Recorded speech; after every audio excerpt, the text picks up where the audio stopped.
Hello villain Ayaz Khan. हाँ।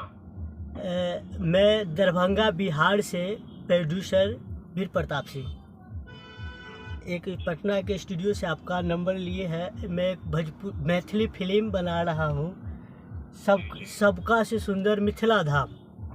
Okay, क्या बात। तो इसमें हम चाहते हैं कि आपका लीड रोल जो विलेन का होता है मेन, तो आपसे अभी बात हो सकता है या फिर कभी ऐसे मुलाकात? अभी डबिंग कर रहा हूँ, 1 घंटे बाद बात करेंगे, ठीक है ना? ठीक है, 1 घंटे बाद है ना? हाँ, 1 घंटे बाद। ठीक है, ठीक है।